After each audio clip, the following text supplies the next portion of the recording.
Bonjour et bienvenue dans la salle de conférence de la délégation Alpes du CNRS. C'est ici que d'habitude pour la science en fait, nous proposons des conférences scientifiques au public. Et aujourd'hui, je n'ai pas de public en face de moi, je suis seul avec vous et c'est pour cette raison que je ne porte pas de masque. Deux précisions avant de commencer la conférence. Cette présentation a été enregistrée quelques jours avant sa diffusion. Mais par contre, je serai avec vous à la fin de la présentation pour répondre en direct à vos questions via la chaîne YouTube, via le chat de la chaîne YouTube. Deuxième chose, je vais être un peu homme orchestre, je vais gérer les différents plans de la caméra, le déroulé du diaporama, plus vous montrer quelques expériences. Et donc, ça pourra occasionner des transitions parfois un peu lentes, mais j'espère que, par contre, ça donnera un caractère rustique et authentique à la présentation. J'ai intitulé ma conférence de la lumière au cerveau, voyage dans le monde des couleurs. Vous l'aurez compris, nous allons parler de la couleur et nous allons parler plus précisément des aspects scientifiques et technologiques de la couleur. Pour commencer notre voyage, nous allons nous poser une question toute simple. Comment les couleurs sont-elles reproduites sur les écrans lumineux ? Donc nous utilisons tous aujourd'hui quotidiennement des écrans lumineux, ordinateurs, tablettes, smartphones, et ces écrans sont capables, d'accord, si par exemple vous trouvez sur Internet une image, comme cette image d'étal d'épices, vous l'affichez à l'écran de votre ordinateur et quasi instantanément, certaines zones de l'ordinateur vont être rouges, d'autres jaunes, d'autres bleues, d'autres vertes. Si vous changez d'image, les couleurs de ces différentes zones vont pouvoir changer quasi instantanément. Et donc, nous allons chercher à comprendre comment cela est-il possible. Et pour pouvoir répondre à cette question, il va falloir en fait regarder de très très près les écrans lumineux. Quand je dis de très très près, ça ne va pas suffire avec les technologies d'écran actuelles de s'approcher très près et de regarder avec les yeux. On ne verra pas de détails suffisamment fins. On va pouvoir utiliser par exemple ce type de dispositif optique. Alors cet objet s'appelle un microscope numérique, même si ça ne fonctionne pas exactement comme un microscope. Donc vous avez ici la tête du microscope que vous allez promener sur l'objet que vous voulez voir de près. Vous avez une petite molette ici pour régler la netteté de l'image. Et puis vous avez surtout un câble que vous allez pouvoir brancher sur le port USB de l'ordinateur et qui va vous permettre en fait de visualiser ce que voit votre microscope. Alors vous disposez aussi de petites LED tout autour de la tête qui vont vous permettre d'explorer des objets qui ne sont pas lumineux. Donc quand je regarderai des écrans lumineux, je n'aurai pas besoin d'allumer ces LED, mais si je veux regarder d'autres objets, j'aurai besoin de les allumer. Donc pour vous donner une idée de taille, c'est relativement petit puisque la tête du microscope, là c'est un exemple que j'ai en main ici, mon microscope fait moins de 10 cm de long. Voilà. Donc nous allons faire l'expérience suivante. J'affiche à l'écran de mon ordinateur donc cette image d'étal d'épices que je vous ai déjà montré tout à l'heure. Je vais maintenant venir promener mon microscope sur mon écran et venir explorer différentes zones, des zones rouges, des zones bleues, etc. Et on va regarder ce qui se passe sur mon écran. Donc, voilà, je visualise ici, dans cette petite fenêtre qui pour l'instant est noire, c'est là que nous allons pouvoir visualiser ce que voit mon microscope. Avant peut-être de regarder mon écran, je vais vous montrer que cet appareil qu'on appelle microscope numérique grossit réellement. Donc, je vais pour ça aller regarder le dessus de ma main. Donc j'ai allumé les LED de mon microscope. Je promène ce microscope sur ma main. Là, vous voyez ma peau et vous voyez même un de mes poils. Voilà. Et vous êtes d'accord, ce poil qui en réalité fait à peine 100 micromètres de diamètre, on a l'impression qu'il est gros comme un fil de cuivre, un gros fil de cuivre. Donc on a bien ici un dispositif optique qui grossit. Si maintenant donc j'éteins les LED du microscope et je viens promener ce microscope sur mon écran, que voit-on? Alors je vais d'abord aller le promener dans le rectangle rouge, vous voyez, qui se trouve dans la colonne du milieu vers le bas. Si je regarde mon écran dans une zone rouge, je vois que finalement, pour faire du rouge, eh bien, l'écran allume des lignes de rectangles rouges avec entre ces lignes du noir, c'est-à-dire des endroits où on ne voit rien. Si maintenant je vais dans le rectangle bleu qui se trouve 2 cases au-dessus, je vois que pour faire du bleu, l'écran allume des rectangles bleus. Si maintenant je descends tout en bas sur le rectangle jaune, je vais dans la partie relativement lumineuse, eh bien pour faire du jaune, cette fois, l'écran n'allume pas un rectangle jaune, mais en fait il allume des rectangles rouges et verts. D'accord? Alors le vert est assez clair, mais c'est bien du vert. Si maintenant je me promène encore dans une autre case qui est dans la colonne juste à gauche au milieu, cette couleur un peu bleu-verte qu'on appelle le cyan, je vois que pour faire cette couleur cyan, l'écran allume les rectangles verts et les rectangles bleus et ça produit du cyan. Et en fait, ce qui est assez extraordinaire, c'est que je peux promener mon microscope n'importe où sur cet écran et partout je vais voir des rectangles rouges, verts ou bleus. D'accord ? Si je vais voir par exemple le marron sur la ligne du haut, là vers la droite, eh bien pour faire un marron, je vois du rouge, du vert, même un peu de bleu, mais moins lumineux que tout à l'heure.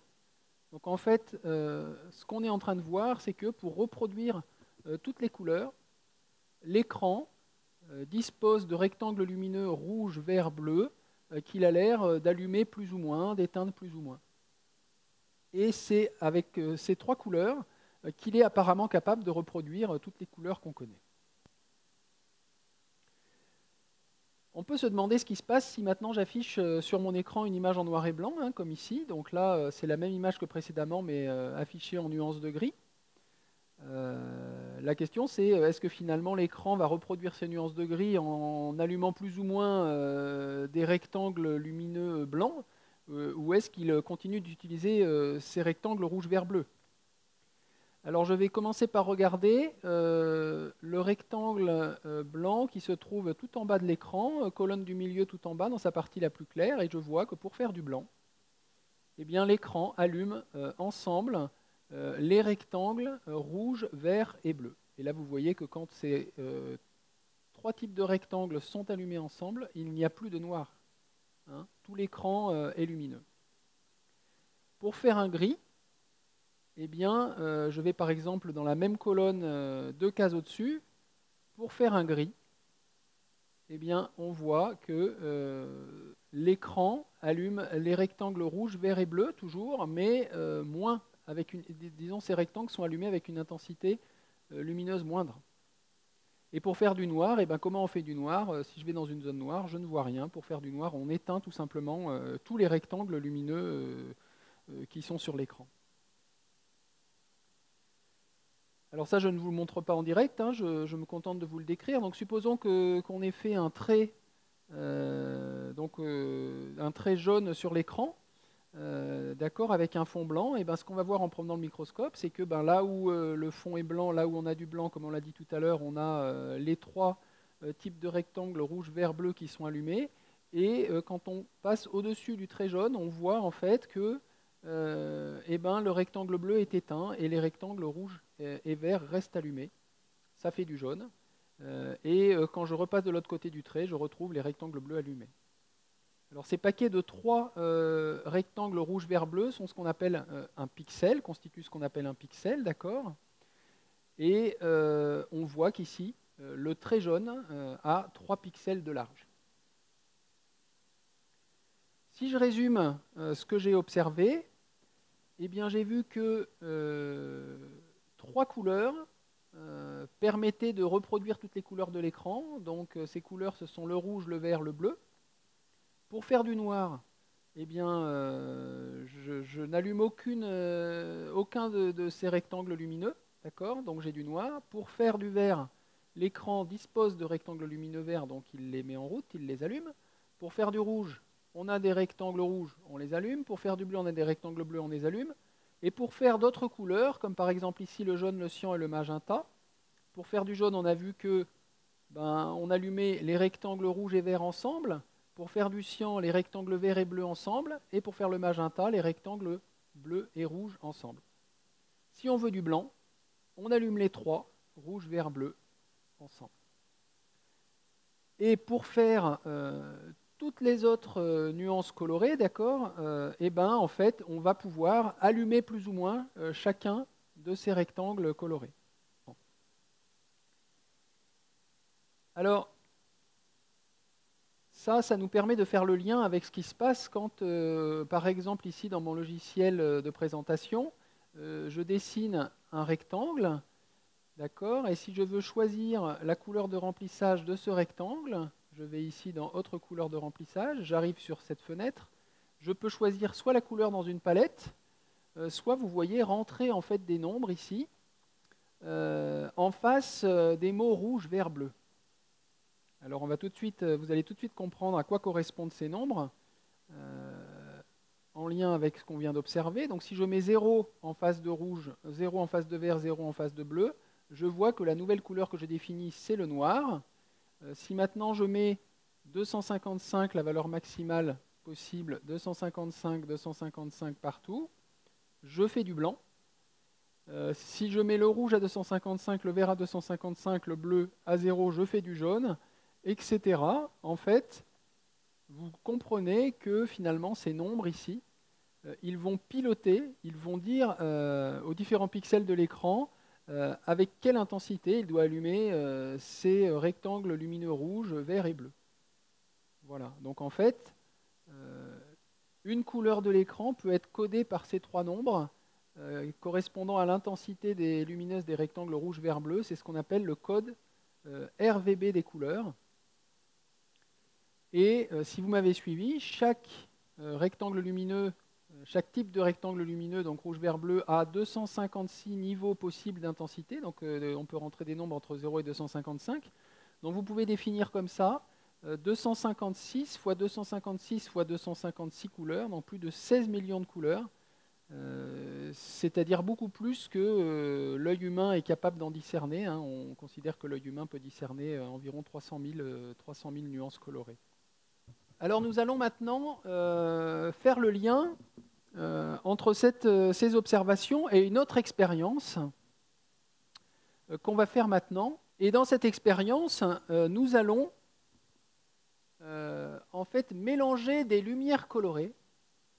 Mais cette fois, nous allons mélanger des lumières colorées de grande taille. En fait, nous allons mélanger des faisceaux colorés sur un écran, cette fois pas un écran lumineux, mais l'écran qui est derrière moi, et on va en fait, comme ça, en mélangeant deux faisceaux de couleurs différentes, pouvoir observer une nouvelle couleur. Et on va pouvoir comparer ces fameux mélanges avec les règles qu'on a observées pour les écrans.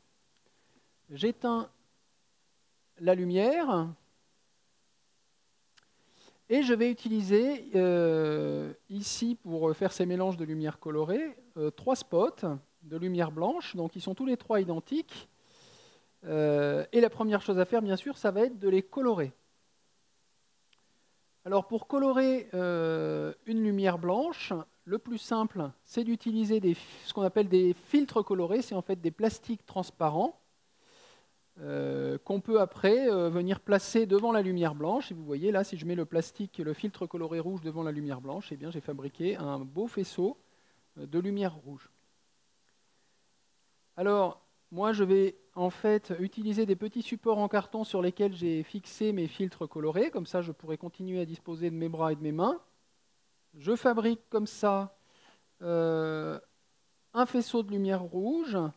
Avec une autre lampe, je vais mettre devant cette lampe un filtre coloré vert. Je le mets un peu à droite de l'écran. Et avec ma troisième lampe, je vais fabriquer un faisceau coloré bleu que je mets complètement à gauche de l'écran. Et maintenant, je vais pouvoir superposer ces différents faisceaux, commencer par les superposer 2 à 2, les trois ensemble, et on va pouvoir regarder si une nouvelle couleur apparaît.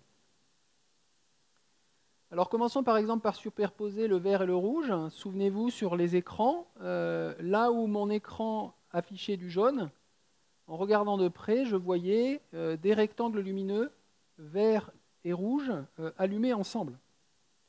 Et bien ici, si vous mélangez un faisceau vert et un faisceau rouge, vous voyez vous trouvez aussi du jaune. Si maintenant vous mélangez la lumière bleue et la lumière rouge, vous allez trouver, comme sur les écrans, du magenta. Et si vous mélangez, donc je mets le rouge au plafond un moment, si vous mélangez le vert et le bleu, vous trouvez du cyan, encore une fois comme sur les écrans. Et si je mélange les trois, c'est-à-dire je mélange le faisceau rouge, le faisceau vert, le faisceau bleu, je trouve du blanc. Voilà. Alors c'est pas évident, il faut vraiment regarder bien la zone centrale. Donc comme sur les écrans, je peux fabriquer du blanc avec des lumières colorées rouge, vert, bleu. Hein. Mais ici, attention, les lumières sont des lumières que je vois clairement à l'œil nu et je les mélange un peu différemment. En fait, je superpose leurs faisceaux sur un écran. Alors juste au passage, je vous montre un phénomène amusant. C'est à quoi ressemble finalement l'ombre de ma main quand l'écran est éclairé avec ces trois lumières. Et bien, vous voyez qu'on a un jeu d'ombre et de pénombre assez complexe. Là où ma main va cacher les trois lumières, on va avoir du noir. D'accord ? Là où ma main va cacher une lampe et laisser passer les deux autres, on va avoir tous les mélanges des lampes 2 à 2, c'est-à-dire le jaune, le cyan et le magenta. Et là où ma main va cacher deux lampes et en laisser passer une, on retrouvera le rouge, le vert et le bleu.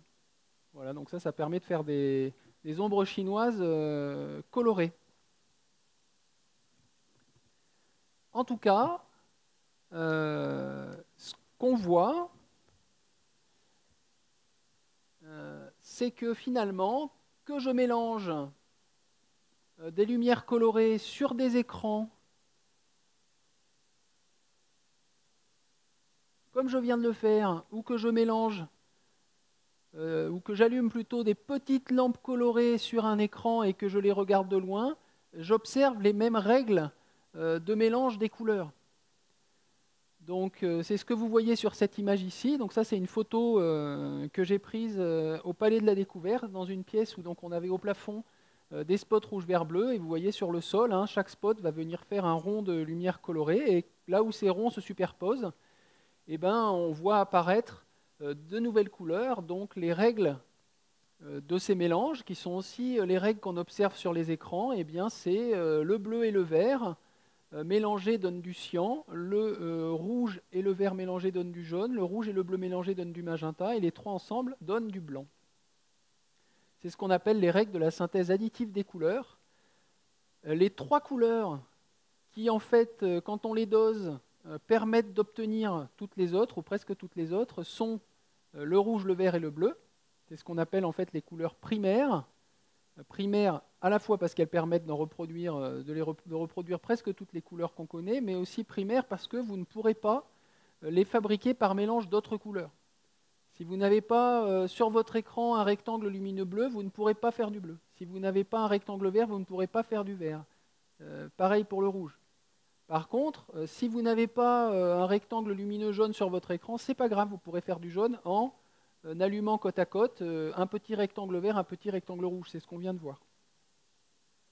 Alors quand on a dit ça, finalement, on a observé, on a regardé les résultats d'expérience, mais on n'a pas vraiment expliqué. C'est-à-dire qu'on a constaté que 3 couleurs suffisaient pour reproduire toutes les autres.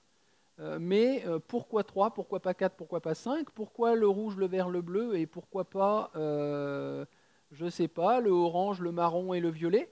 Ça, on ne l'a pas expliqué. Pour pouvoir aller plus loin, il faut se rappeler d'une chose finalement fondamentale, c'est que ce qu'on appelle la couleur, c'est une sensation. La couleur est une sensation. C'est ce que vous éprouvez quand vous regardez, par exemple, un objet, un vélo. Vous regardez un vélo, vous dites « ce vélo est rouge », c'est quelque chose que vous ressentez en le regardant. Et donc, pour arriver à comprendre et à aller un peu plus loin que les observations, il va en fait falloir nous interroger sur notre système visuel. Comment voyons-nous et comment voyons-nous les couleurs? Comment voyons-nous ce que vous pouvez voir sur cette illustration, c'est ce qui se passe donc si un œil est en train de regarder un stylo bic. Ce stylo bic, on suppose qu'il est éclairé, donc il renvoie vers notre œil de la lumière. La partie verte sur le capuchon, là, vous prenez un point de cette partie verte du capuchon, c'est comme s'il y avait un petit faisceau lumineux qui partait de ce point, qui rentrait dans votre œil, qui passait à travers la cornée, le cristallin, etc.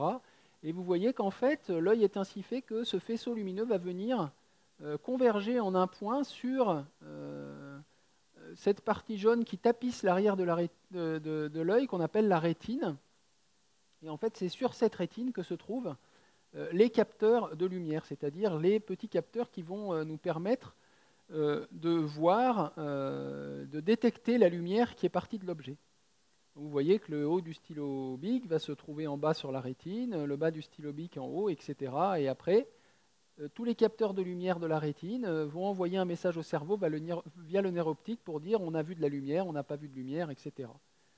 Et ça nous permet, nous, de reconstituer l'image du stylo bic. Maintenant, comment voyons-nous en couleur? Alors pour comprendre ça, il faut aller voir ce qu'il y a sur la rétine et ce que sont ces fameux capteurs. Et si on regarde cette rétine de très près, eh bien, on va s'apercevoir qu'il y a deux types de capteurs, ce qu'on appelle des bâtonnets, qui sont des filaments, vous voyez des petits fils là, relativement fins, et d'autres capteurs qui sont un peu plus larges, qu'on appelle les cônes. Alors les bâtonnets, on n'en parlera pas ici parce que ce sont des capteurs qui sont essentiellement actifs à très faible luminosité, donc la nuit, dans des pièces très sombres, etc. Et ceux qui en fait sont actifs dans des conditions de luminosité ordinaires, la lumière du jour, dans une pièce normalement éclairée, sont les cônes. Et les cônes, il se trouve qu'ils sont de trois types. Vous avez des cônes qui sont sensibles à la lumière rouge, des cônes qui sont sensibles à la lumière verte et des cônes qui sont sensibles à la lumière bleue. Je simplifie en disant ça, mais on peut faire une grosse approximation consiste à dire ça. Et ce que vous pouvez voir sur l'image de droite, c'est une représentation finalement de ces différents cônes sur la rétine. Donc ça, c'est dans la zone centrale de la rétine qu'on appelle la fovea.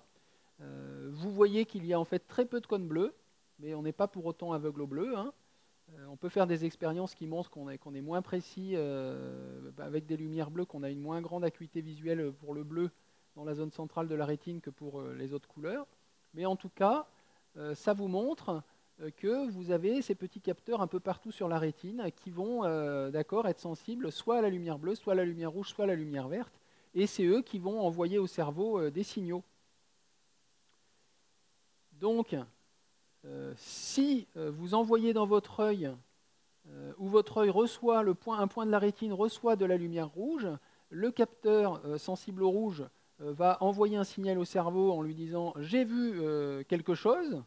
Les capteurs vert et bleu, d'accord, les cônes de type vert et bleu, eux, s'il n'y a que de la lumière rouge qui rentre dans l'œil, ils ne voient rien, ils n'envoient pas de signal au cerveau, et vous dites c'est rouge, je vois du rouge. Si c'est que le capteur vert qui est activé, l'interprétation de votre cerveau c'est je vois du vert. Si c'est que le bleu, je vois du bleu. Si rien n'est activé, vous dites c'est noir.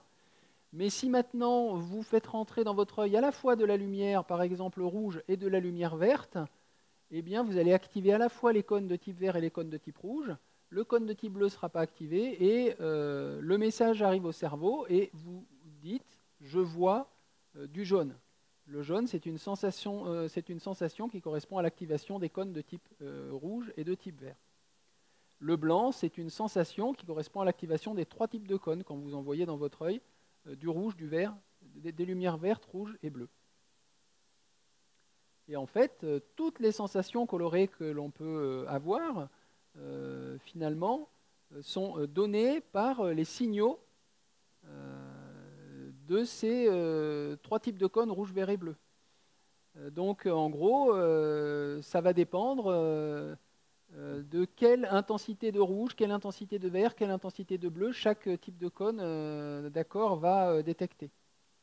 C'est pour ça que finalement, vous avez trois couleurs primaires, parce qu'il y a trois types de cônes différents. Et pourquoi ces couleurs primaires sont le rouge, le vert et le bleu? Parce que vous avez un cône sensible au rouge, un cône sensible au vert, un cône sensible au bleu.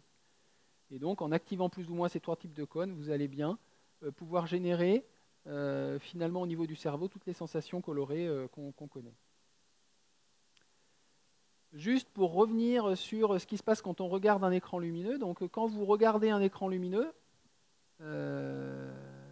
eh bien finalement vous avez, alors là l'image du haut, on a grossi énormément un pixel, supposons qu'on regarde un pixel très gros avec des rectangles lumineux rouge, vert et bleu, eh bien finalement qu'est-ce qui rentre dans l'œil? Vous avez partie du rectangle rouge un faisceau de lumière rouge qui vient se focaliser sur la rétine, partie de la partie du rectangle vert, un autre faisceau qui vient se focaliser ailleurs sur la rétine, bleu encore ailleurs, et finalement, quel message part au cerveau? Ben, il y a un endroit de la rétine qui dit j'ai vu du bleu, un autre endroit qui dit j'ai vu du vert, un autre endroit qui dit j'ai vu du rouge, et finalement le cerveau ne va pas dire je vois du blanc. D'accord? Pour que le cerveau dise je vois du blanc, il faut deux choses en fait. Il faut à la fois que l'objet, en fait, il va falloir que l'objet devienne suffisamment petit, ou alors que l'œil s'éloigne suffisamment de l'objet. Et quand l'objet devient petit, la première chose, on voit que finalement les différents points de focalisation se rapprochent sur la rétine, ils sont de plus en plus proches. Et il y a un autre effet qui n'est pas représenté ici, qui est un effet de diffraction par l'entrée dans l'œil, en fait, ici, qui fait que chaque faisceau va en plus s'étaler sur la rétine. Et quand cet étalement devient du même ordre que la différence entre les distances de focalisation de ces différents faisceaux, et ben finalement, une même zone de la rétine va à la fois recevoir de la lumière rouge, de la lumière verte et de la lumière bleue, et donc là, l'œil va dire « je vois du blanc ». C'est ce qui se passe en fait quand on regarde un écran. C'est ce qu'on appelle un mélange optique. Maintenant, on connaît un autre objet, je rallume la lumière, on connaît un autre objet qui permet également de reproduire les couleurs, c'est l'imprimante couleur.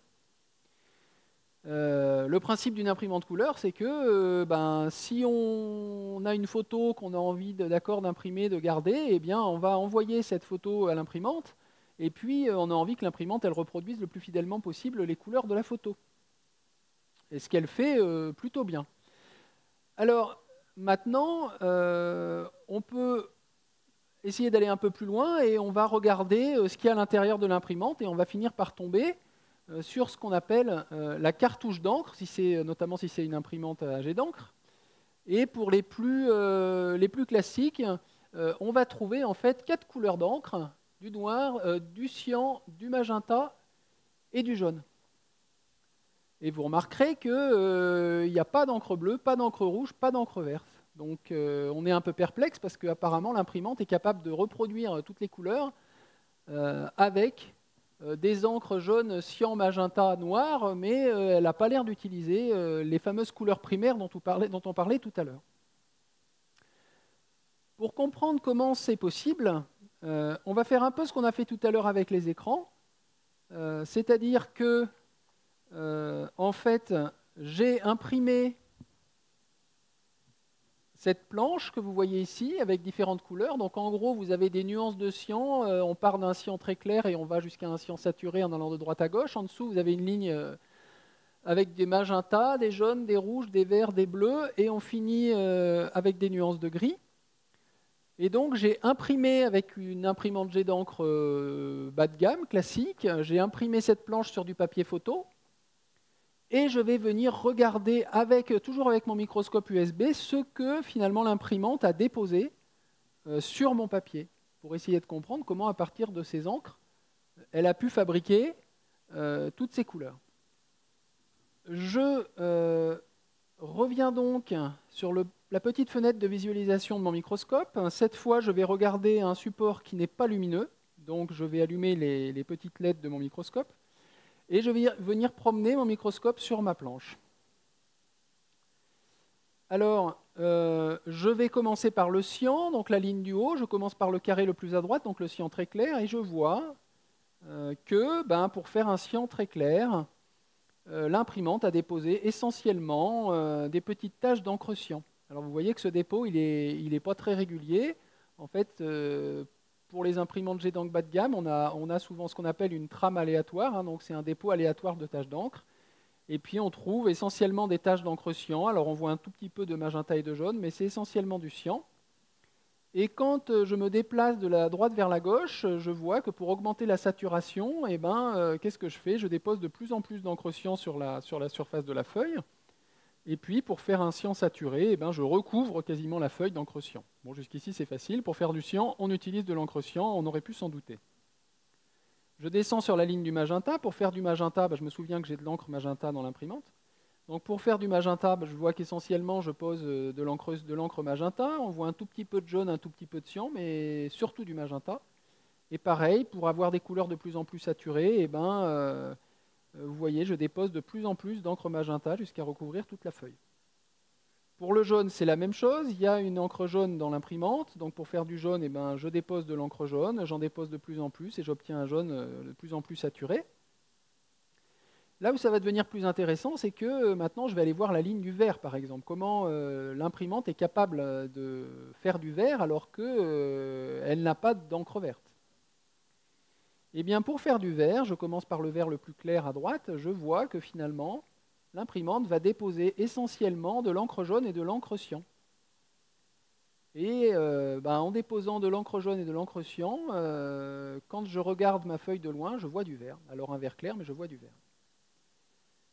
Si j'augmente petit à petit la saturation, donc je me déplace de la droite vers la gauche sur cette ligne verte, je vois que pour faire un vert un peu plus saturé, je dépose un peu plus de jaune, un peu plus de cyan, une plus grande densité de taches d'encre, et je vois surtout apparaître des zones vertes. Et en fait, en regardant bien, on voit que ces zones vertes correspondent aux endroits où les encres jaune et cyan se sont superposées. Donc en superposant de l'encre jaune et de l'encre cyan, j'arrive apparemment à fabriquer du vert. Et plus je me déplace vers les verts de plus en plus saturés, plus je dépose des encres jaunes et cyan partout sur la feuille, et il y a de plus en plus de zones où ça se recouvre, et au final, vous voyez, j'ai recouvert presque toute la feuille, je vois du vert presque partout. Et on voit que pour augmenter encore la saturation du vert, on utilise même un peu de noir. Voilà, un des rôles du noir, j'en redirai un mot après, c'est d'augmenter la saturation des couleurs. Pour faire du rouge, si maintenant je vais sur la ligne du rouge, je vois que là j'utilise du jaune et du magenta, et quand ces deux couleurs, ces deux encres se superposent, vous voyez aux endroits où ça se superpose, on voit apparaître des zones rouges de plus en plus quand la superposition augmente, et finalement quand j'ai recouvert la feuille avec de l'encre jaune et de l'encre magenta, la feuille est rouge. Pour le bleu, j'utilise du cyan et du magenta.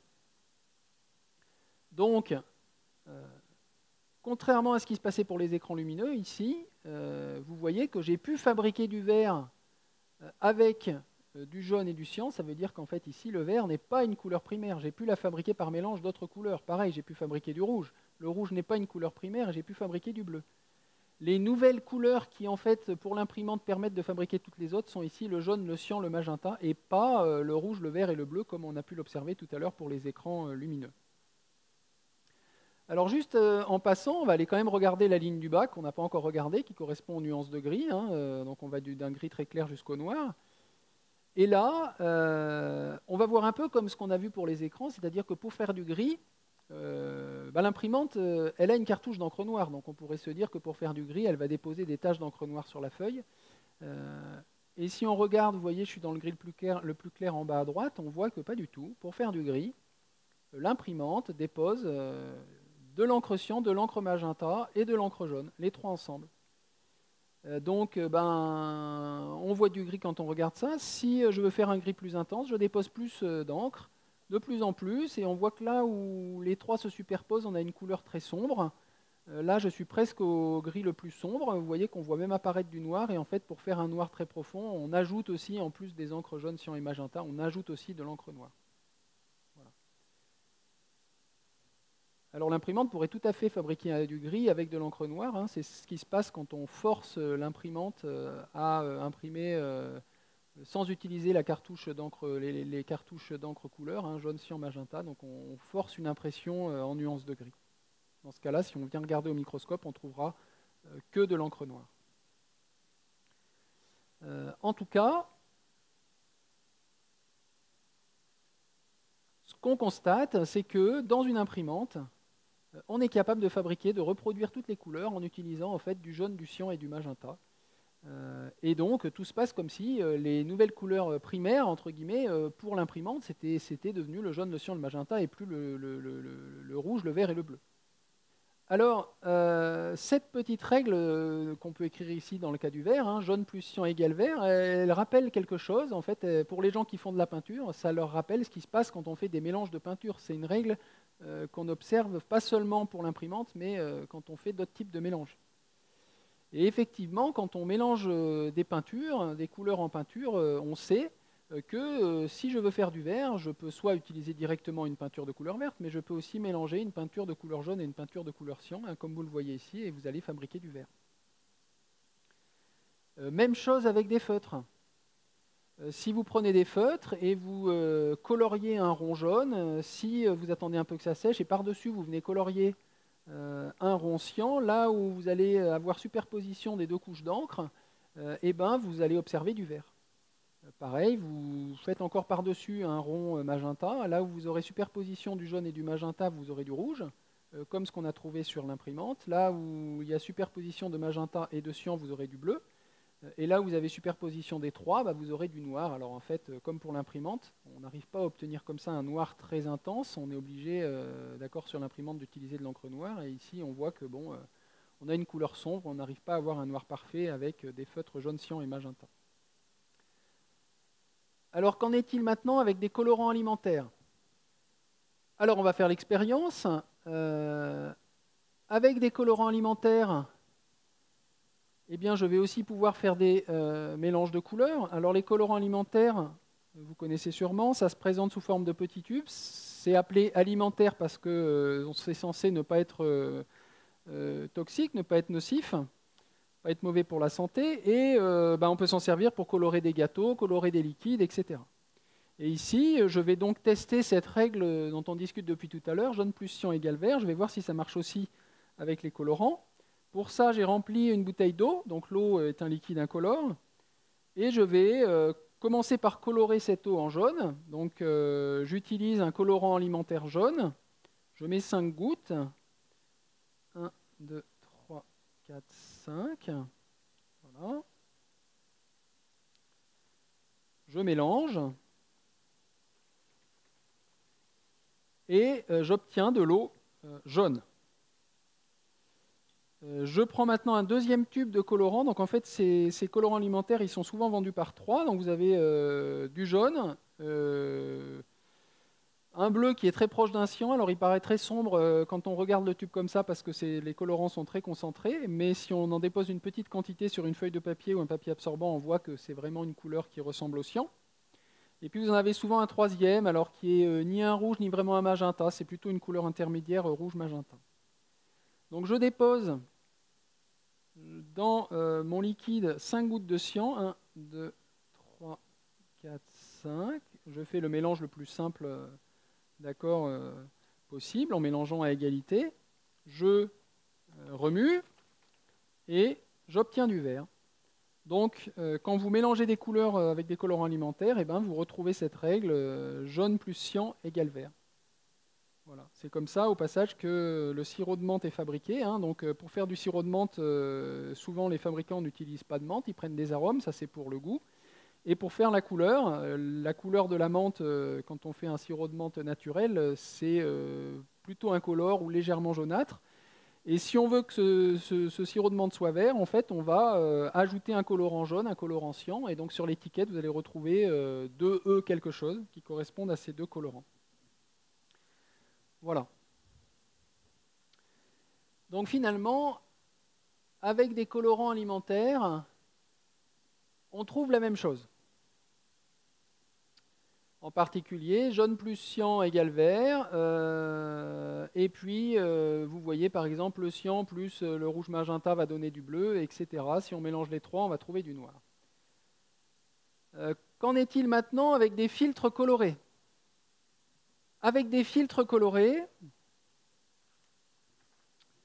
eh bien, je vais en fait pouvoir directement... Alors là, le mélange, ça va être plutôt une superposition, c'est-à-dire que pour mélanger des filtres colorés, eh ben, je vais par exemple poser sur un écran blanc ou une feuille blanche un filtre jaune, un filtre cyan, et je vais les superposer. et en les superposant, je vois apparaître une nouvelle couleur, et on retrouve bien la règle jaune plus cyan égale vert. Je peux faire d'autres mélanges. Ici, j'ai aussi un filtre magenta, donc je vais pouvoir mélanger un filtre jaune et un filtre magenta. En superposant les deux, je trouve du rouge. D'accord? Donc, je montre bien ici que le rouge n'est pas une couleur primaire, parce que le rouge peut s'obtenir par mélange de jaune et de magenta.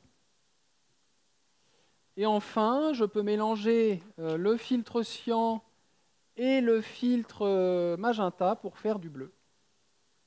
Et si je superpose les trois, maintenant, le jaune, le cyan et le magenta, je fabrique du noir.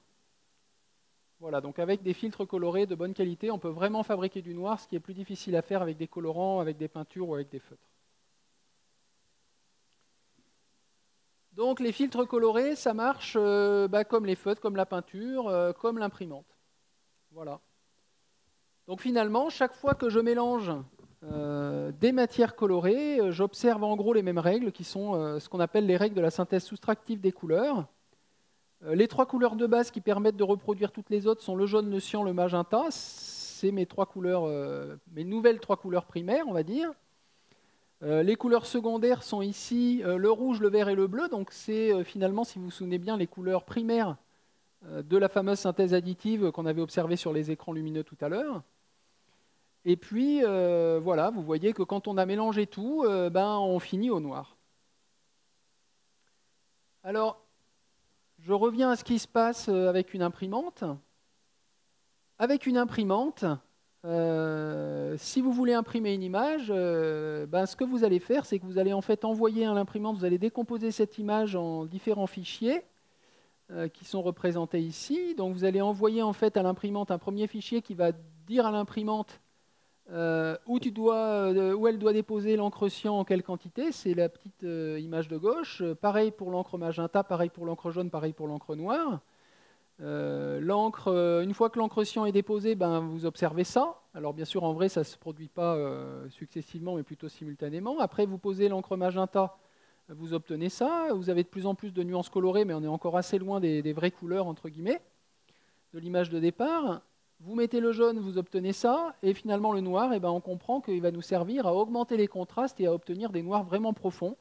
Donc une fois qu'on pose le noir, voilà, ça y est, là, on se rapproche vraiment de l'image de départ.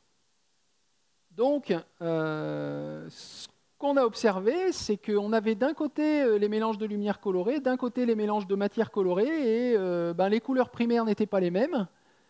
Et les règles, du coup, n'étaient pas les mêmes non plus. Les couleurs primaires des mélanges de lumière colorée, c'était rouge, vert, bleu. Les couleurs primaires des mélanges de matière colorée, c'était jaune, cyan, magenta. Dans un cas, on partait du noir, on arrivait au blanc. Dans l'autre cas, on partait du blanc, d'accord, de la feuille blanche quand on fait de la peinture, et on finit au noir. Donc, ce qu'on aimerait maintenant pouvoir comprendre, c'est quelle est la relation, finalement, entre ces deux types de synthèse additive et synthèse soustractive. Et pour pouvoir comprendre ça, en fait, il va falloir revenir à une question très simple.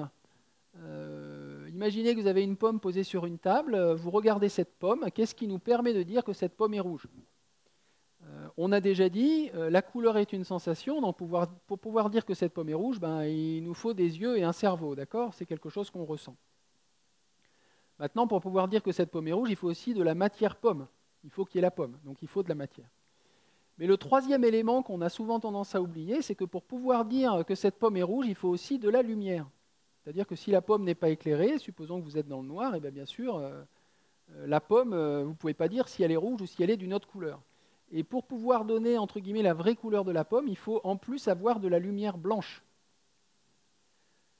Et donc, pour pouvoir faire le lien entre synthèse additive et synthèse soustractive, vous allez voir, il va falloir commencer par comprendre de quoi est composée la lumière blanche, ensuite ce que fait la matière sur la lumière blanche, et après, on se souviendra de ce qu'on a raconté sur notre système de vision des couleurs pour pouvoir finalement comprendre ces règles de mélange.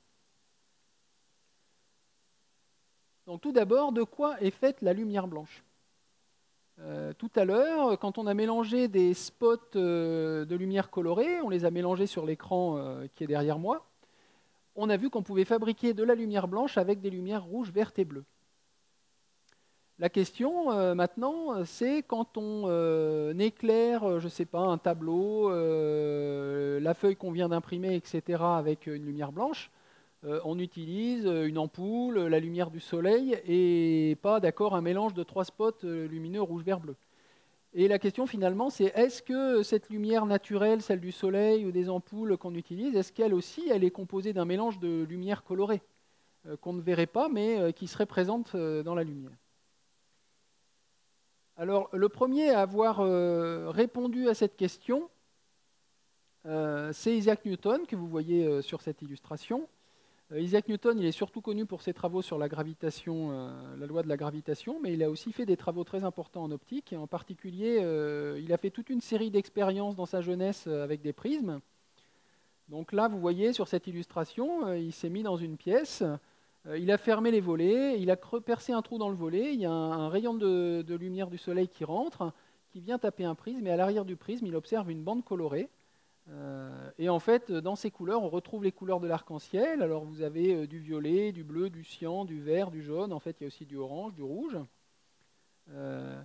Et en fait, Newton a été le premier, alors pas le premier à observer ces couleurs derrière un prisme, mais le premier à comprendre ce que signifiaient ces couleurs.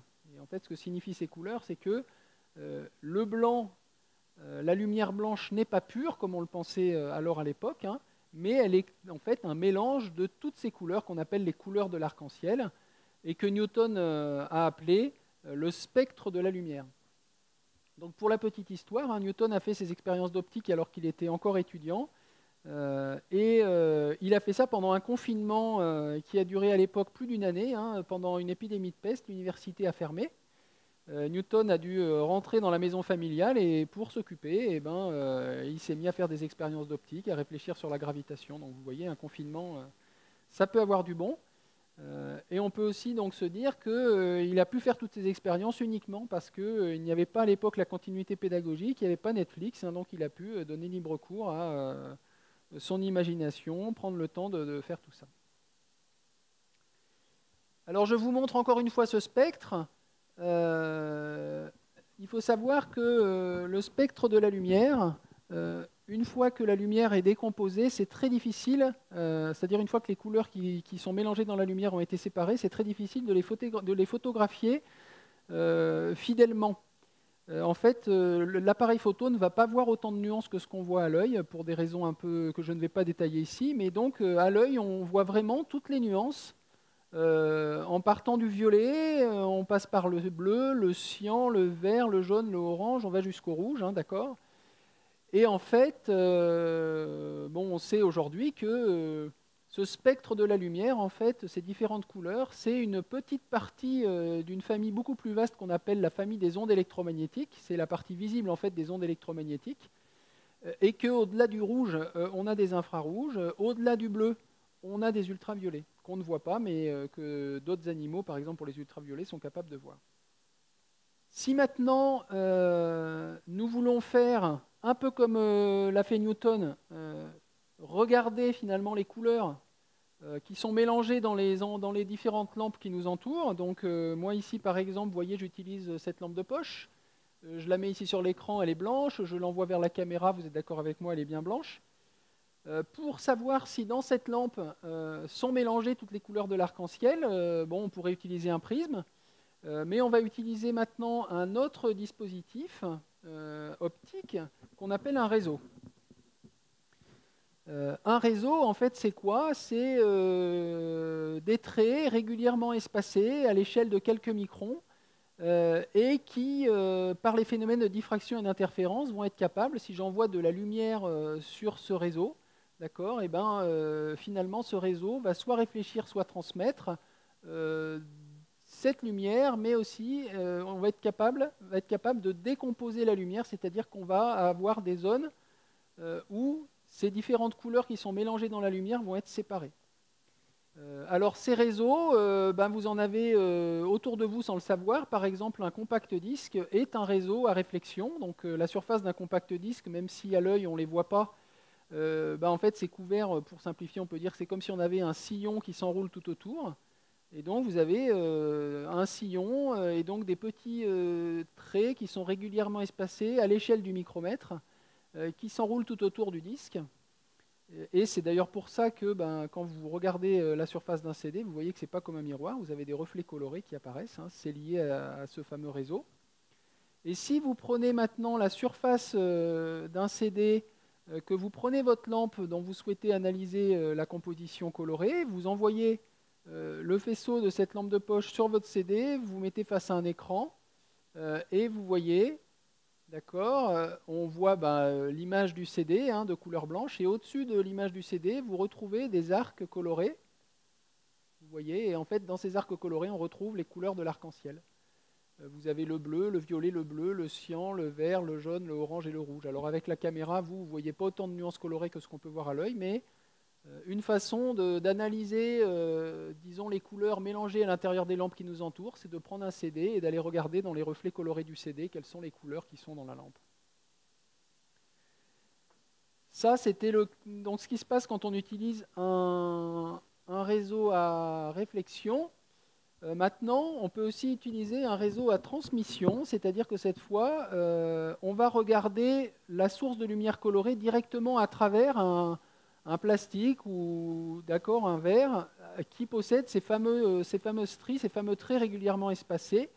Et on va voir, de part et d'autre de la source lumineuse, on va voir apparaître des spectres. Si vous étiez avec moi, devant moi, je vous aurais donc passé des lunettes de diffraction. Donc en fait, c'est des lunettes dont les verres sont constitués par ces fameux réseaux transparents dans ce cas-là. Hein. Et puis, donc on met ces lunettes sur les yeux, on regarde une source lumineuse et on voit apparaître ce que vous voyez à droite de cette image. Donc au centre, ce que vous voyez, le petit rond là, c'est la source lumineuse. Et de chaque côté, dans plein de directions ici, vous voyez apparaître des spectres. Alors dans ce cas, vous voyez apparaître un grand nombre de spectres, de plus en plus étalés quand vous vous éloignez de la petite tache lumineuse centrale, parce qu'il s'agit d'un réseau avec des traits verticaux et horizontaux, donc c'est un réseau qu'on appelle à 2 dimensions, et c'est pour ça que vous avez un grand nombre de spectres qui apparaissent. Donc en mettant ces lunettes, en regardant des sources lumineuses, on va être capable de connaître la composition colorée finalement de la lumière, mais on va aussi s'en servir, nous, pour arriver à comprendre ce que fait la matière sur la lumière. Alors déjà, je vous ai dit, je ne peux pas vous mettre ces lunettes, d'accord, même si je vous les envoyais par la poste, ça prendrait trop de temps. Donc ce qu'on va faire, on va faire l'expérience suivante. Je vais en fait activer la webcam de mon ordinateur avec le même logiciel que celui que j'ai utilisé tout à l'heure pour mon microscope. Je mets en route la webcam de l'ordinateur. Voilà. Donc vous me voyez moi en plein d'exemplaires. Hein. Ça, c'est pas très intéressant. Mais surtout, ce que je vais faire, donc je vais baisser mon écran pour que vous n'ayez pas la lumière derrière. Je vais mettre d'abord voilà, ma webcam en plein écran. J'abaisse ça pour que vous n'ayez pas la lumière parasite derrière. Et surtout, je vais mettre devant la webcam de mon ordinateur, je vais venir placer ces petits réseaux qu'il y a sur les verres de lunettes, là, ces fameux réseaux de diffraction en transmission. Et maintenant, si j'approche, je mets en face de ma webcam une petite source lumineuse, donc une lampe torche un peu comme celle que je vous ai montrée tout à l'heure. J'ai mis un cache pour qu'elle ne soit pas trop puissante.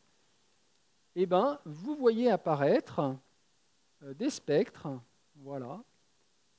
Et donc, on retrouve que ma petite lampe torche que j'utilise comprend bien toutes les couleurs de l'arc-en-ciel mélangées. Alors, bien sûr, comme je vous le disais, la webcam, si vous regardez via une webcam, vous ne verrez pas autant de nuances colorées, vous ne verrez pas autant de spectres que ce qu'on est capable de voir quand on regarde en vrai à travers les lunettes, mais vous voyez bien que on a notamment dans ces différents spectres du rouge, du vert et du bleu. Maintenant, ce que je vais faire, je vais en fait placer devant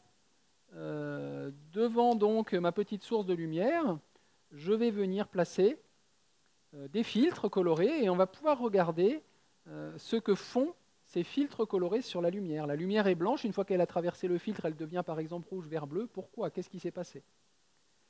Alors je commence par mettre devant ma lumière blanche un filtre rouge. Donc regardez bien un spectre. Prenez un spectre par exemple, un des plus étalés sur les bords là. Quand le filtre rouge se met devant la lampe, et ben vous voyez que finalement, qu'est-ce qui se passe? Le filtre a arrêté, en fait il a absorbé toutes les couleurs de la lampe, sauf toutes les couleurs de l'arc-en-ciel, sauf la zone rouge. Donc en fait, un filtre rouge absorbe toutes les couleurs, laisse passer le rouge, et la lumière du coup devient rouge. Qu'en est-il pour un filtre vert? Un filtre vert, eh ben, vous voyez qu'il arrête tout sauf le vert. La lumière devient verte.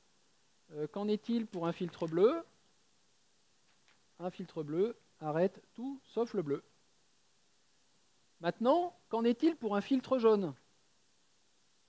Souvenez-vous, tout à l'heure, j'ai mélangé des filtres jaunes quand je faisais mes mélanges de matières colorées. Donc, que fait un filtre jaune sur la lumière? En fait, un filtre jaune, alors contrairement à ce qu'on trouve sur pas mal de livres et pas mal de sites, il y a bien le jaune est bien une couleur de l'arc-en-ciel, mais un filtre jaune ne laisse pas passer que le jaune, en fait. Il arrête, vous voyez, il absorbe le bleu. Donc un filtre jaune absorbe toute la partie bleue de l'arc-en-ciel, ça va, laisse passer le reste. Et du coup, qu'est-ce qui passe derrière? C'est un mélange de lumière verte, rouge et même un peu jaune. Et ça, on a vu tout à l'heure en mélangeant les lumières colorées, un mélange de lumière verte et rouge, ça fait du jaune, une lumière jaune. Que se passe-t-il si maintenant je place un filtre cyan devant ma source lumineuse? Et bien je vois que là, le filtre cyan, il a absorbé le rouge de l'arc-en-ciel. Et donc là, ce qui est vraiment, disons, extraordinaire, c'est qu'avec cette petite analyse, on est capable de comprendre pourquoi, quand je superpose un filtre cyan et un filtre jaune, je trouve du vert. Le filtre cyan absorbe le rouge, le filtre jaune absorbe le bleu. Donc si je superpose les deux, finalement, j'enlève le rouge, j'enlève le bleu de l'arc-en-ciel, qu'est-ce qui reste? Eh bien, vous avez compris, il reste le vert. Donc c'est pour ça qu'un mélange, une superposition de filtres jaunes et de filtres cyan va donner du vert. Le filtre magenta, qu'est-ce qu'il fait? Eh bien, le filtre magenta, il absorbe le vert. Donc, si je superpose un filtre jaune, un filtre cyan, un filtre magenta, au final, qu'est-ce qui va rester? Rien, tout va être absorbé par le filtre, par les trois filtres. Vous avez un tout petit peu de lumière résiduelle qui passe, mais presque rien. Voilà. En faisant des mesures un peu plus précises avec mes filtres, j'aurais retrouvé la même chose. Donc là, pour faire ça, il faut utiliser un spectromètre. Donc un spectromètre, qu'est-ce qu'on va faire en utilisant un spectromètre? On va quantifier la quantité de couleurs qui a été absorbée, qui a été transmise, etc. Donc là, c'est des spectres en transmission. La ligne du haut, ça correspond à 100%. Quand c'est à 100%, ça veut dire que toute la couleur correspondante est transmise. Vous voyez qu'un filtre jaune, en bas, ici, il va transmettre presque à 100% toutes les couleurs de l'arc-en-ciel et il va absorber le bleu. Le filtre cyan, il absorbe le rouge et il transmet, alors pas à 100%, mais il transmet quand même pas mal de bleu, pas mal de vert, ce qu'on a vu tout à l'heure.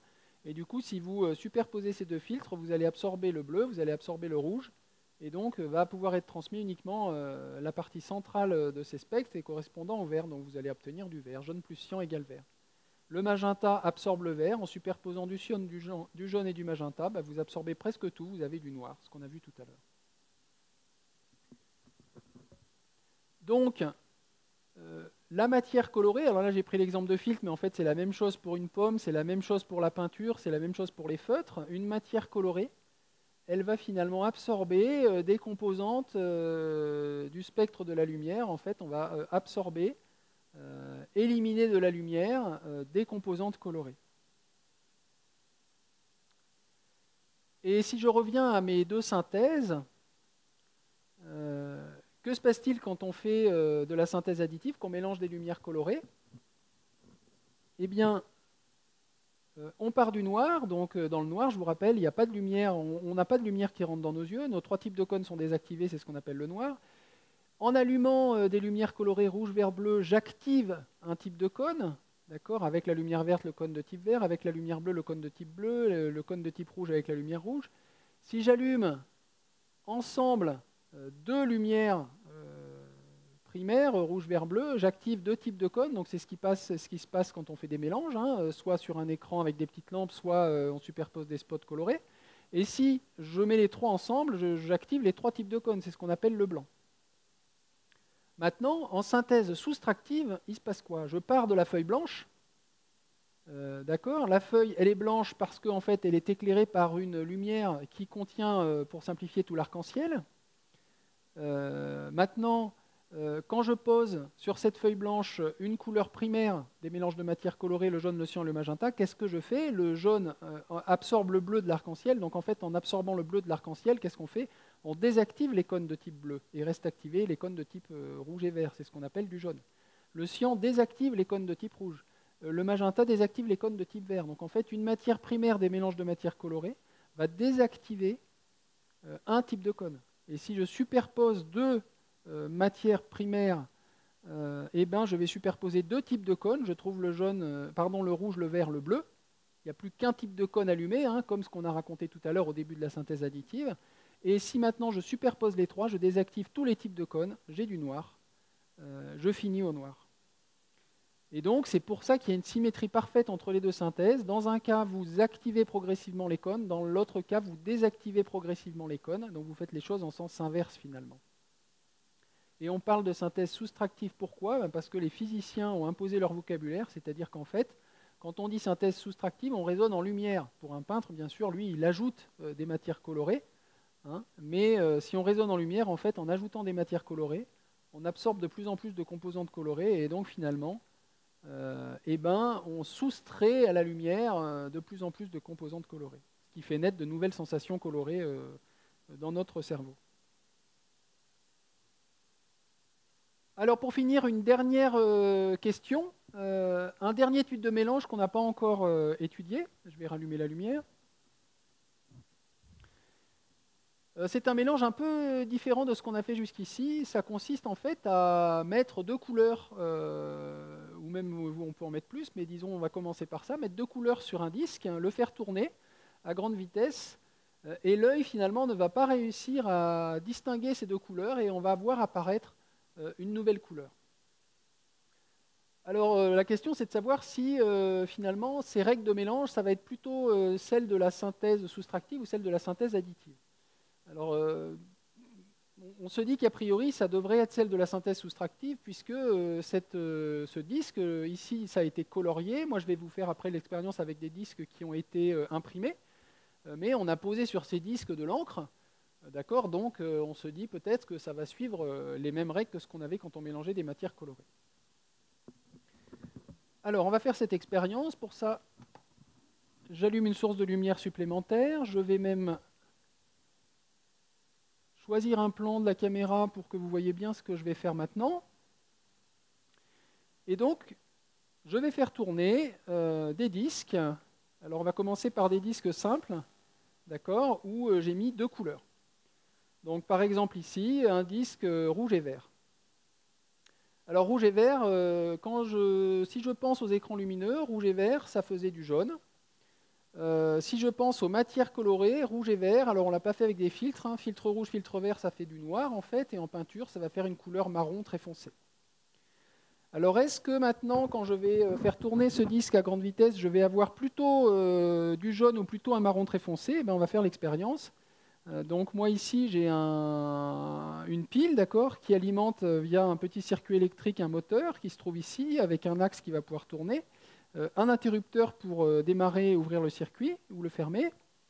Et donc, je monte mon disque sur l'axe de mon moteur, je le fixe, et maintenant, on va le faire tourner. Donc, on y va, on regarde, est-ce qu'on trouve plutôt du jaune ou plutôt une couleur marron très foncée? Alors, on a envie de dire ni l'un ni l'autre. On a l'impression que cette couleur, elle est quand même plus proche d'un jaune, mais c'est un jaune quand même un petit peu sombre. En tout cas, on n'est quand même pas sur un marron foncé. Donc on a envie de dire que ça ressemble probablement quand même un peu plus à ce qu'on observait quand on mélangeait des lumières colorées. Alors on va tester un autre mélange, par exemple vert et bleu. Donc vert et bleu, si vous vous souvenez bien, quand je faisais ce mélange avec des lumières, je trouvais du cyan. Avec des matières colorées, on ne l'a pas fait, mais avec des fils, ça ferait du noir. Et de la peinture, vous allez trouver un vert très sombre. Et ici, vous voyez, ça confirme ce qu'on a vu tout à l'heure. On trouve une couleur qui se rapproche un peu du cyan, qui est en tout cas plus claire que les couleurs de départ, mais c'est un cyan un tout petit peu sombre. Voilà. Et la dernière qu'on peut voir, c'est ce qui se passe quand je mélange donc le rouge et le bleu. Rouge et bleu, souvenez-vous, ça faisait sur un écran du magenta, sur un écran lumineux, et puis en matière, ça va faire plutôt un violet très foncé. Et ici, vous voyez qu'on se rapproche vraiment plus d'un magenta que d'un violet très foncé. Alors pourquoi sur un disque en rotation, les couleurs vont se mélanger plutôt comme les lumières colorées que comme les matières colorées? Eh bien tout simplement parce que là, les couleurs ne vont jamais être superposées. C'est-à-dire que quand le disque tourne, vous ne voyez plus qu'une couleur parce que vous n'êtes plus capable de séparer ces deux secteurs, les deux secteurs là qui sont côte à côte. Hein. Vous voyez, vous, quelque chose d'uniforme. Mais jamais, d'accord, les couleurs ne se superposent. Les matières qui composent ces deux secteurs se superposent. Et donc ce qui se passe, c'est que la partie bleue ici qui a été imprimée, on a vu tout à l'heure avec les filtres, hein, vous êtes éclairé ici par toutes les couleurs de l'arc-en-ciel, cette partie bleue renvoie de la lumière bleue, cette partie rouge renvoie de la lumière rouge vers la caméra, et quand ça tourne très vite, ça c'est toujours vrai.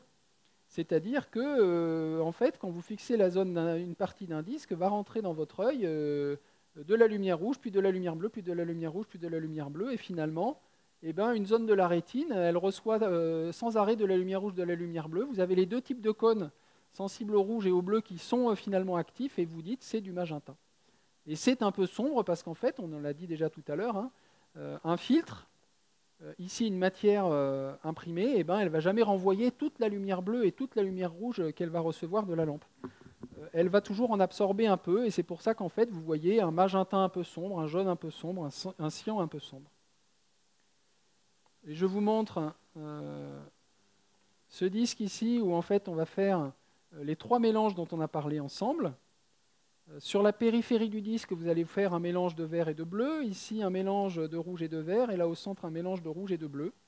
Et donc, quand ce disque va tourner, vous allez observer du cyan, du jaune et du magenta.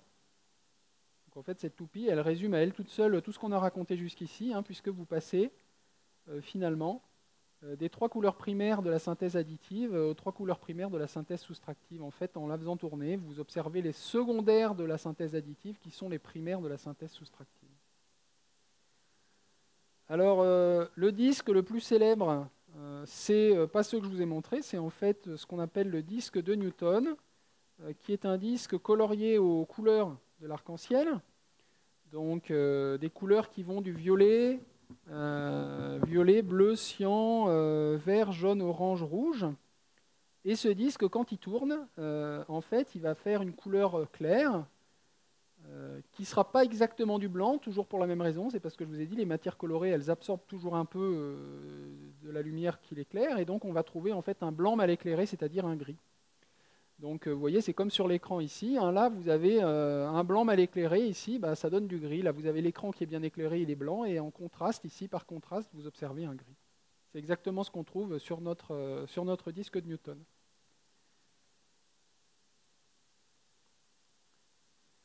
Alors pour la petite histoire, hein, ces disques-là, ça a l'air d'être comme un jeu, hein, ça fait penser à un jeu pour enfants, donc d'ailleurs vous pouvez vous amuser à faire ça comme activité en famille, hein. Vous fabriquez des petits disques, vous voyez, en carton, vous coloriez, vous mettez une petite allumette au centre, vous fabriquez des toupies, vous faites tourner, vous observez les règles de mélange. Mais il faut savoir qu'à une époque, les plus grands scientifiques en fait, utilisaient ces disques pour essayer de comprendre comment fonctionnait notre système visuel, hein, et ça leur a permis comme ça notamment d'identifier ces fameux trois types de capteurs rouge, vert, bleu. Alors bien sûr, dans cette présentation, je vous ai présenté les choses de façon finalement assez simple, en particulier en ce qui concerne notre système de vision des couleurs, et les choses sont plus compliquées que ça. Et juste pour montrer qu'effectivement, il y a des phénomènes qui ne s'expliquent pas simplement avec ce qu'on a raconté avant, je vais vous montrer l'expérience des images rémanentes. Alors le principe de cette expérience, c'est le suivant. Vous voyez sur cette image, vous voyez en fait elle est blanche, et au centre vous avez une étoile rouge, et au centre de cette étoile vous avez une croix noire. Donc le principe est très simple. Vous allez devoir fixer pendant un certain temps, donc à peu près 10 secondes, la croix qui est au centre de cette étoile, la croix noire, sans trop cligner des yeux, sans trop bouger des yeux. Bien sûr, vous allez quand même observer l'étoile qui est autour, mais vous restez bien concentré sur cette croix noire. Et je vais, moi, au bout de 10 secondes, vous mettre une autre image qui ne contient plus que la croix noire. Il n'y a plus d'étoile rouge. Et puis, vous allez continuer de fixer cette croix et on va voir ensemble ce que vous allez observer. Donc on y va, on compte jusqu'à 10. Et surtout, quand je vais changer d'image, donc quand l'étoile rouge va disparaître, vous ne bougez pas les yeux, vous restez bien sur la croix noire. 1, 2, 3, 4, 5, 6, 7, 8, 9, 10. Voilà, donc vous devez voir maintenant, autour de cette croix noire, une étoile de couleur cyan. D'accord? Et puis petit à petit, elle va disparaître. Et si vous refaites l'expérience, vous avez peut-être déjà vu, en fait, cette étoile cyan, elle n'est pas du tout attachée d'une certaine façon à l'image. Elle est dans vos yeux, dans votre cerveau, puisque si vous déplacez vos yeux, vous allez voir cette étoile qui va vous suivre. Vous pouvez même, en regardant un mur, la voir apparaître sur un mur chez vous. Donc c'est vraiment quelque chose qui est dans vos yeux et pas du tout sur l'image que vous êtes en train de regarder. Alors pour pouvoir dire un peu plus sur la transformation colorée qui s'est opérée, donc vous avez vu que l'étoile rouge est devenue une étoile cyan. Vous allez regarder maintenant cette image pendant 10 secondes, donc toujours pareil, on fixe la croix qui est au centre. On compte jusqu'à 10. 1, 2, 3, 4, 5, 6, 7, 8, 9, 10. Vous ne bougez pas les yeux. Et là, vous devez voir en fait les couleurs s'inverser. Là où vous aviez le rouge, d'accord, les trois couleurs de gauche, le rouge, le bleu et le vert, vous avez maintenant le cyan, le jaune, le magenta. Et là où il y avait le cyan, le jaune, le magenta, vous allez retrouver le rouge, le bleu et le vert. Alors une façon de comprendre cette transformation colorée, c'est l'hypothèse de la fatigue rétinienne. Alors il y a des gens qui disent que cette hypothèse en fait n'explique pas vraiment l'expérience. Elle n'est pas suffisante en tout cas pour expliquer d'autres aspects de l'expérience qu'on n'a pas vu ici. Mais elle permet de comprendre la transformation des couleurs. Donc pourquoi finalement quand on regarde un carré rouge ou une étoile rouge, on voit apparaître une étoile ou un carré cyan? Eh bien pour la raison suivante. Quand vous regardez une zone rouge de l'écran, qu'est-ce qui se passe? On a dit tout à l'heure, sur l'écran, en fait, vous avez des rectangles lumineux rouges. Et qu'est-ce qui se passe quand vous avez des rectangles lumineux rouges? Vous avez de la lumière rouge qui rentre dans vos yeux, qui active les cônes de type rouge, et les cônes de type vert et de type bleu sont inactifs. Et donc, quand vous faites ça pendant un certain temps, bon, d'une certaine façon, les cônes de type rouge en ont un peu assez de voir du rouge. Ils ont compris qu'il y avait du rouge, ils s'endorment un peu. Les cônes de type vert et bleu, eux, sont impatients de voir enfin quelque chose, ils sont très très réveillés. Et si d'un coup vous passez sur une feuille blanche, ou si vous regardez un écran, une zone blanche de l'écran, une zone blanche de l'écran, on a vu, c'est lumière rouge, verte et bleue ensemble. Donc là, d'un coup, vous envoyez dans votre œil les trois couleurs, les capteurs vert et bleu qui étaient inactifs et qui attendaient de voir quelque chose, eux, ils sont tout contents, ils voient quelque chose d'une certaine façon, ils crient très fort au cerveau, on a vu du vert et du bleu.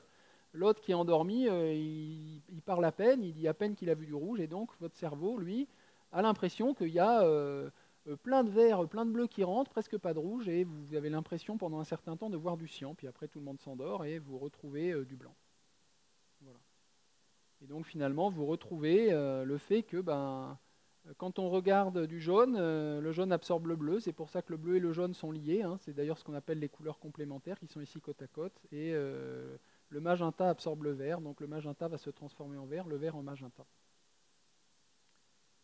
Pour finir, une dernière expérience. Donc je vous montre ici un arc-en-ciel. Alors cet arc-en-ciel, si vous vous souvenez de ce que je vous ai dit tout à l'heure, il n'a pas les bonnes couleurs. On a dit un arc-en-ciel, ça va du violet au rouge, mais, alors ça je ne vous l'ai pas dit, mais je vous le dis maintenant, il n'y a pas de magenta dans l'arc-en-ciel. Là vous voyez qu'au centre de mon arc-en-ciel, il y a une magnifique bande magenta. Donc le magenta, en fait, c'est une couleur qu'on ne peut obtenir que par mélange. Ça ne peut pas exister à l'état pur décomposé. Donc on va fixer pendant 10 secondes la croix et on va voir apparaître un nouvel arc-en-ciel avec les bonnes couleurs. 1, 2, 3, 4, 5, 6, 7, 8, 9, 10. Voilà. Là, cette fois, les couleurs sont correctes. Et puis vous pouvez promener vos yeux, vous allez faire déplacer votre arc-en-ciel un peu où vous voulez.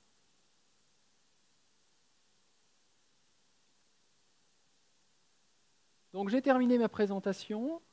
Juste pour finir, si vous voulez prolonger le voyage, retrouver ce qu'on a raconté, d'autres phénomènes colorés encore, donc je vous invite à aller sur le site 123couleurs.fr. Donc c'est un site que je développe avec une collègue enseignante à l'université de Grenoble, Sylvie Zanier, et une auto-entrepreneuse, Céline Cardeillac.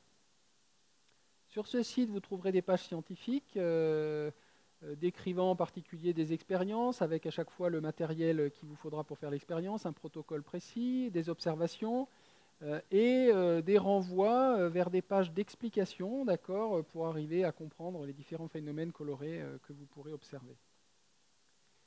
Vous avez aussi sur ce site une boutique en ligne où vous pouvez trouver du matériel qu'on trouve difficilement dans les commerces habituels, des réseaux de diffraction, des filtres colorés, et vous trouverez aussi des kits, donc des kits qu'on développe nous-mêmes et qu'on fabrique nous-mêmes, des kits pour enfants, pour adolescents et aussi pour enseignants, voilà, pour pouvoir faire des activités sur la couleur avec les élèves. Je vous remercie de votre attention et donc je vais maintenant pouvoir répondre à vos questions via le chat de la chaîne YouTube. Merci beaucoup.